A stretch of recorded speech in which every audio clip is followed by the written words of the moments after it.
What a time to be alive. What a time to be alive. Ah, this is something we haven't ever experienced in our lifetimes before as human beings living today. Um, there's plenty I could talk about with regards to that, but my intention with this was to talk about one of the best days that I've had so far. Let me start off by saying there's plenty I had to do today. There's plenty of work that we all have to do.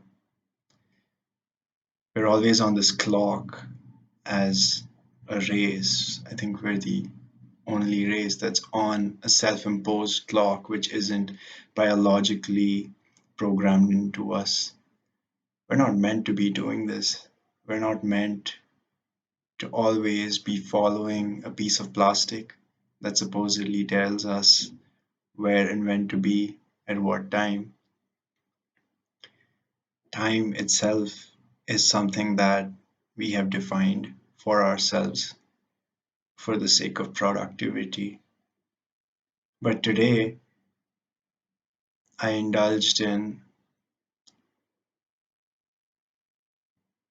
true productivity, the kind of productivity that we as human beings, rather as souls, are meant to indulge in, are meant to pursue. That's the kind of productivity that I went through today. Let me walk you through it. I had to set the context though to sort of contrast what we believe we must do today versus what our calling truly is. And our calling essentially lies in the self, in building the self, in growing the self, in loving the self, in treating the self well, in celebrating this amazing experience that we call life, to really breathe in and feel beauty fill your lungs, not just air that we take for granted. Anyway, I digress. Uh, I woke up when I wanted to. That's something I haven't done in a fucking while. I don't. I'm sure many would relate. Um, I woke up when I wanted to.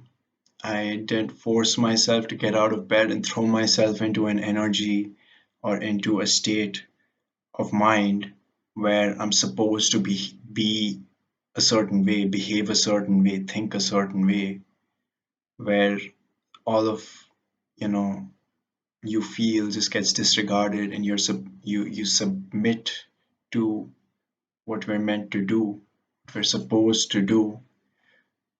Today I said fuck it. Today I woke up when I wanted to, and I stayed in bed a little and I just looked up at the ceiling. It's not even that I phrased to myself that, all right, today I will let go. It's almost like it came out of me because of the need, literally, of the need of me to do this. That is how far I've been pushing myself. That something within me, a higher force, sort of pulled me into doing this.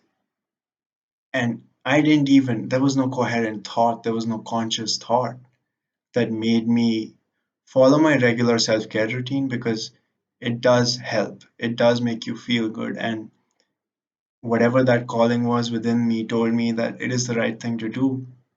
So I did what I did. I filled myself a big beaker of water. I squeezed some lemons in it. I put some salt in it. I mixed it up. I went upstairs to get some sun. And I just sat in silence until I started one of the podcasts that I listen to. Um, I I'm really inclined to listening to Joey Diaz. I don't know how many of you are familiar to him, but he's other than being a fucking savage and other than being uh, one some would argue a war hero through his time of all of his bullshit that he's gone through. He is matured into an old, compassionate, loving man who's who just has love for friends like you would for family. And in one of these podcasts, he's just talking about the good in a time like this. There's so much good in a time like this. There's so much opportunity in a time like this. Fucker's been to prison. He's been to prison, and he saw that as a time of opportunity as well. He thought, well, I could stay in jail, I could rot, I could just be vengeful towards whatever happened, or fuck it, I could do what I want to do. I could hustle, I could make some money. You know, it's the year of the fighter, it's the year of the warrior. That's what he says. This is the time to hustle. It's the year of the hustler. Um, it's so important to surround yourself with this kind of mentality, this kind of positivity. Otherwise, we regress. Otherwise, we go into our minds. Otherwise, we slope backwards into the trap that our minds has set for ourselves. The sticky trap of boredom and externalization and helplessness of circumstance. That's something I've been struggling to get out of for a while now. Regardless of the fact that I mean, this has been happening even before since quarantine started for me. It's been a personal struggle for me for months and months, if not years. But as I was listening to his words, he's a comedian. He's an amazing comedian and he has a way with people. When you listen to him, you feel like you're in the room, you feel like you've got a good friend. I woke up with that. I was out in the sun, I was with my thoughts, I was unsure of what I wanted to do today. All of those subconscious pressures of needing to do this or that crept up on me. But then I surrounded myself with that positivity and it took me elsewhere. It removed me from my state of mind, it removed me from my mind and it took me someplace else. And that place was a place of acceptance, acceptance of circumstance, acceptance that I have control of the self, of myself, how I respond to my situations is dependent on me. And there is so much power in that.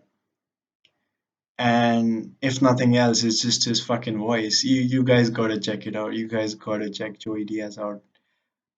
Anyway, um, I did that. I came back downstairs to my room, to my flat, and I felt a calling. I felt a pull to read, and I didn't disobey it. That's There was something inside me that said, right now you're supposed to do something else. You're supposed to take a shower. You're supposed to eat your breakfast. You're supposed to get productive. I said, fuck it. There's plenty of days for that. Right now, as of this moment, I feel a call towards something else. I need to be productive in some other way. And so I went outside into my balcony and I read. And I smoked my morning cigarette as well, which I'm trying to get out of, but it's a process. But I lost myself in this book now, and this book is about Michelangelo back in the 1400s, the 15th century. And it's called The Agony and the Ecstasy by Irving Stone, and it is incredible. It's so beautiful. It literally transports you. We are addicted to era TV shows or era content. For example, Game of Thrones, different movies that Peaky Blinders, stuff that takes us away from our state of life and brings us to another. Books can do that in a way which is uncomparable. Um, And I lost myself to it. And I told myself, I'll read for a little while, 15, 20 minutes. I went on to read for an hour, maybe longer. I didn't even count. And in that book, he spoke about sculpting and how, as a child, he was. This is the part that I'm at, but there's a whole lot more to it. The part where he was sculpting and finding himself in the marble and finding the passion behind art. We look at art, we think, okay, there's intention behind it, there's a story behind it. Fuck that. Michelangelo was one of those deviants who said, I don't want to imitate the next great artist. I want to be my own artist. I want to think of a story. For example, his first sculpture, the Madonna and the Child, where Mary is holding Jesus up to her bosom, and she has just been instructed by the angels that this is her task, this is her role, this is what she has to do, and she has been bequeathed the child. Um,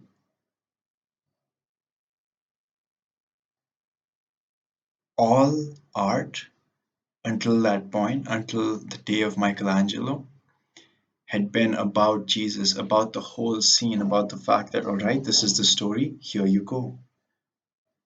Just blind interpretation, well, blind following, no interpretation of what is really going on.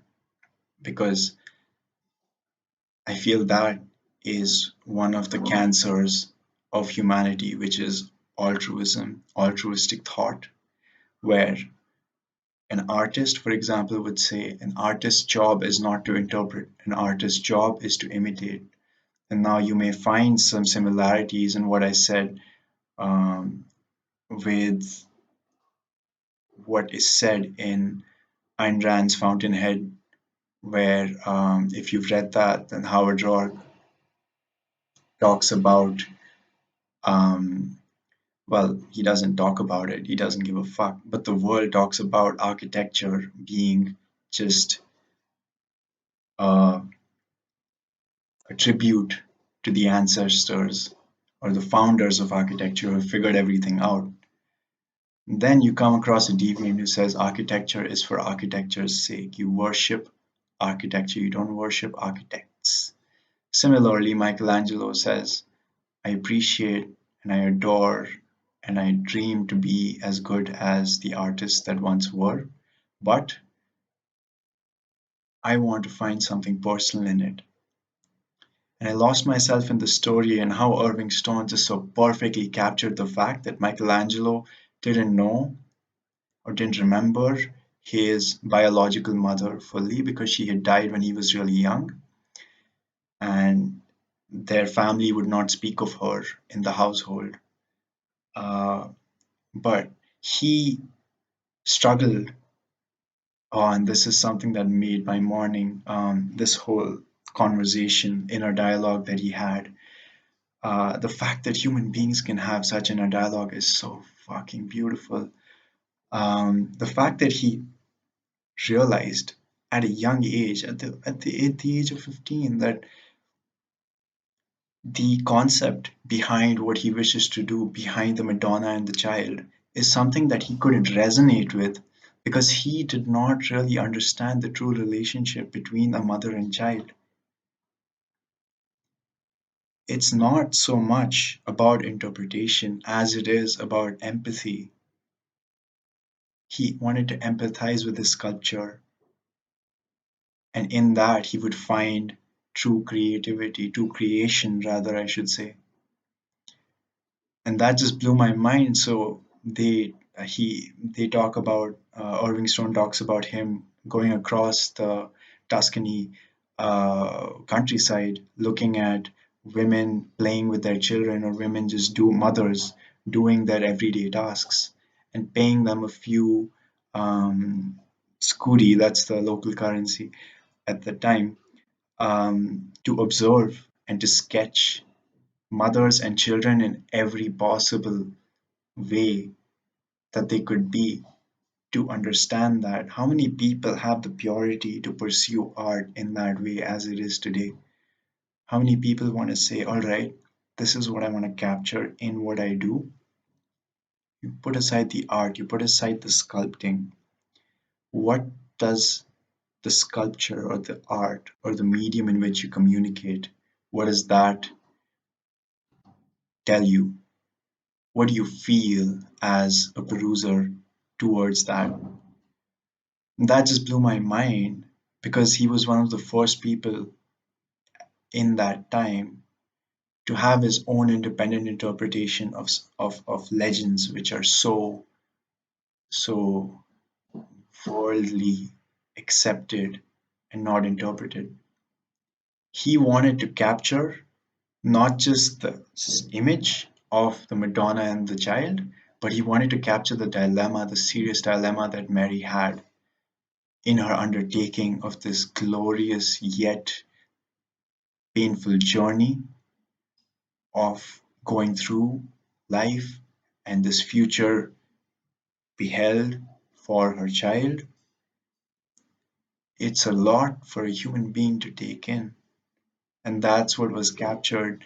Look this up, Michelangelo, Madonna, and the Child. Just look up the image. Don't look up words. Don't look up interpretations. After I was done reading that, after he'd done sculpting it, and after it was perused or it was interpreted and applauded by these different Greek and Italian scholars, um, that's when I just went back inside to my room from the balcony and I just looked at the image for a while.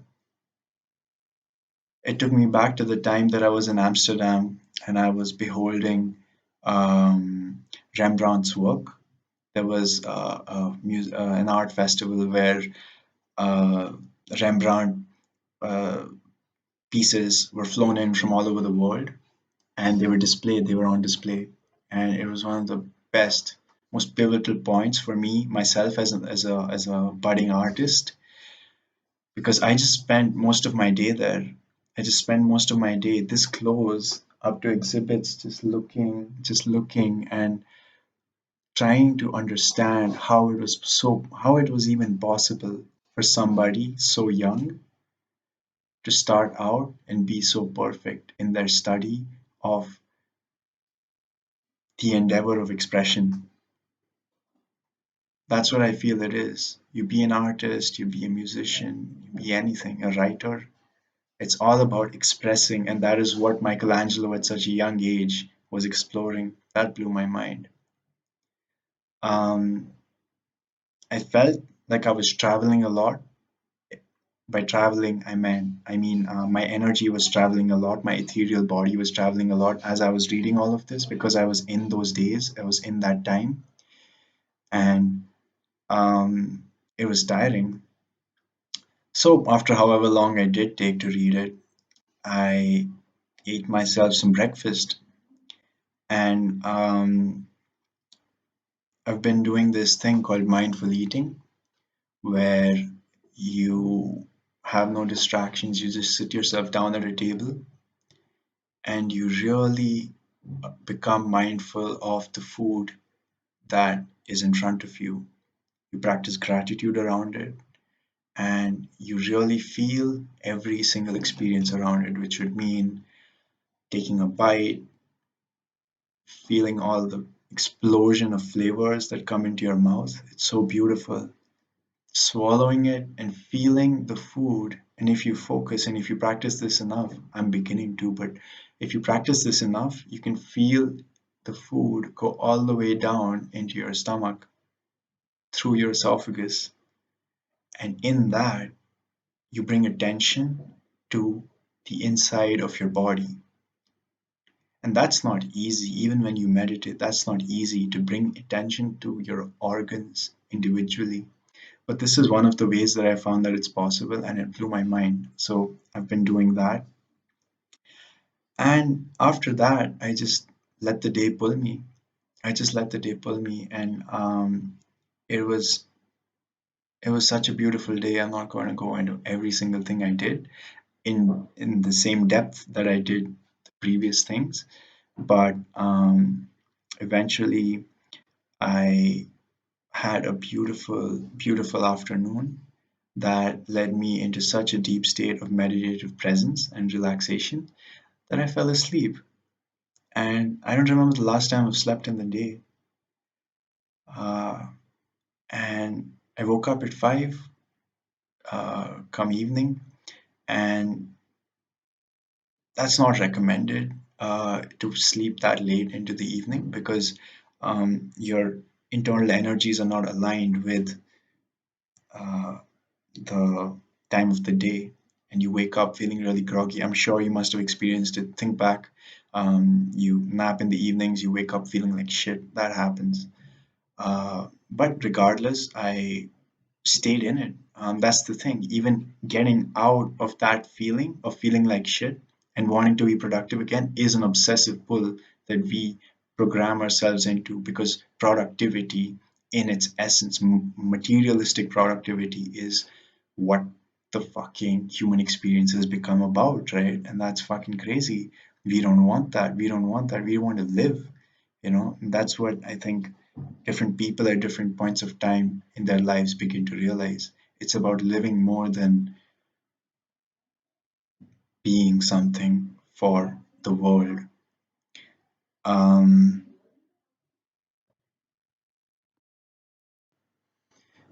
anyway, again, digressing. Um, I had a really good evening where I went outside and I walked, and I listened to some more content. There's a really wonderful spiritual coach called Bridget Nielsen who really talks about all the real questions, all the real things that need to be talked about life force energy, about how we are leaking life force energy in our current human experience, the way that our cultures have become now. Um, the concept of self-care. These are things that these are resources that I came across a while back, but I still find it relevant and really comforting to go through them because it feels like there's somebody in this world who gets it. There's somebody in this world who's there, who understands. Um, and someday I do wish to find people like this because they're like I feel like they are my people. They're the people that belong in a tribe together. And it's so important to surround yourself with people like that in your life. Anyway, I found myself walking downstairs in the apartment, getting some fresh air. The weather's beautiful. That's how Bangalore is. Um, and there were so many things discussed.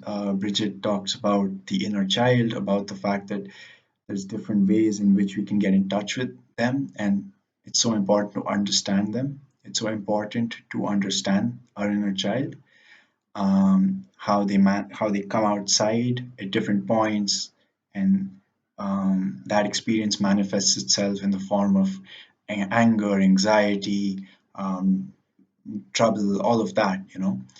So when you get more in touch with yourself, that's that's avoidable. And I guess the intent of all of this whole journey that we are on, is not really to avoid bad experiences. I feel like the intent is more to become more, to have more knowledge, to understand more about the self, and to grow. So um, there was also talk of,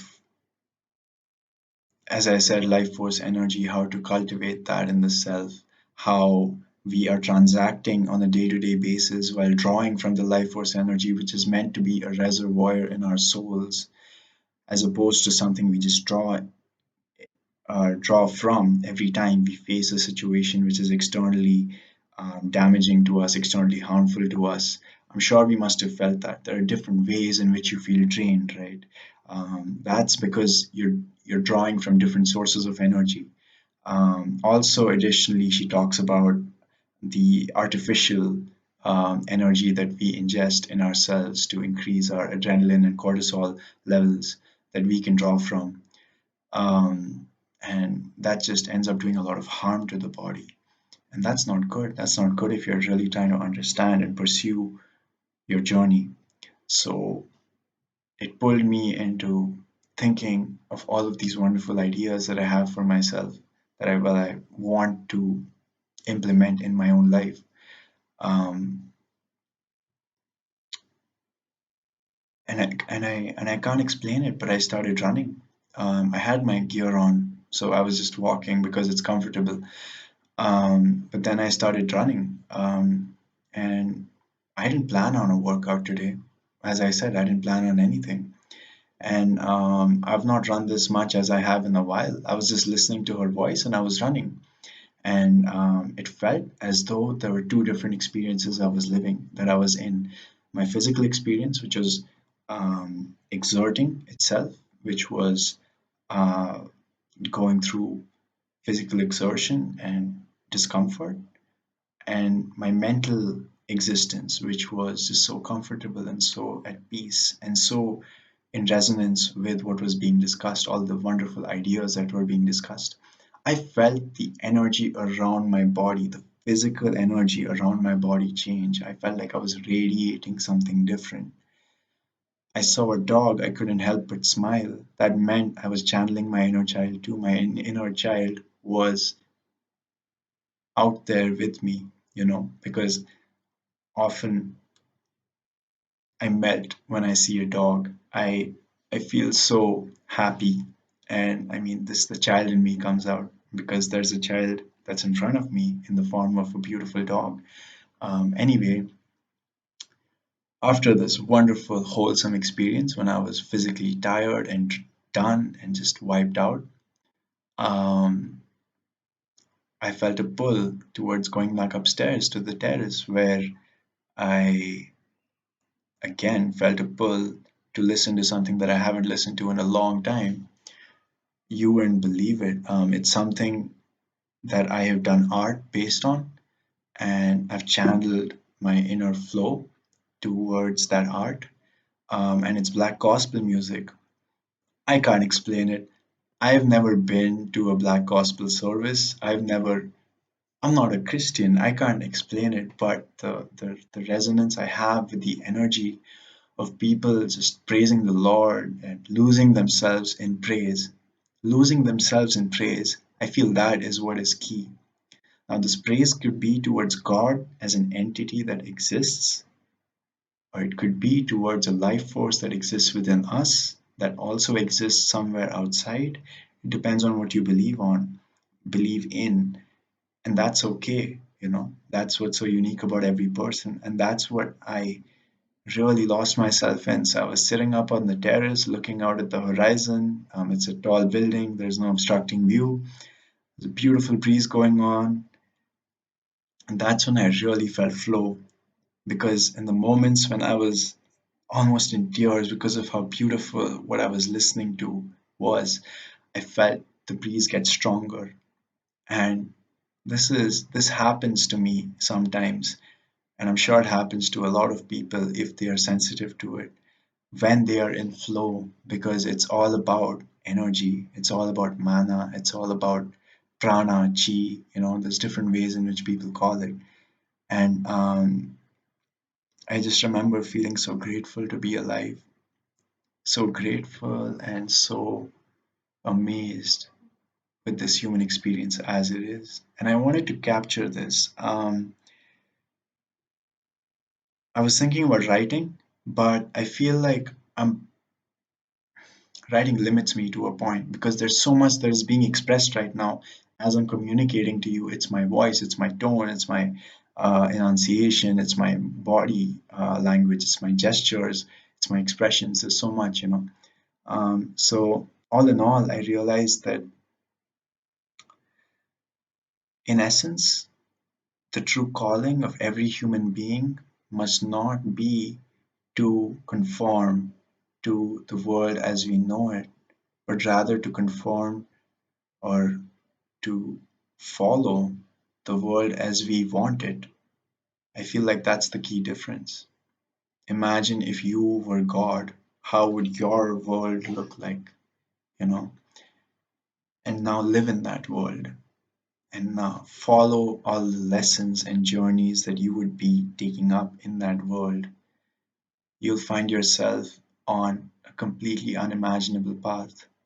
You could be working in finance, you could be having a big ass corporate job, but then in your free time, you could be researching about past lives. You could be researching about the astral world. You could be following these different journeys and paths. So I feel like the key takeaway here is we as an intelligent race, a sentient race of organisms, have almost a responsibility to ourselves and to the world because we are the world, we are energy, and energy is everything, energy is everywhere. We have that responsibility to look within ourselves and to channel flow and to heed the callings of the universe as I did today. Um, I felt like it's been a long time since I heeded this responsibility, since I lived up to this responsibility. And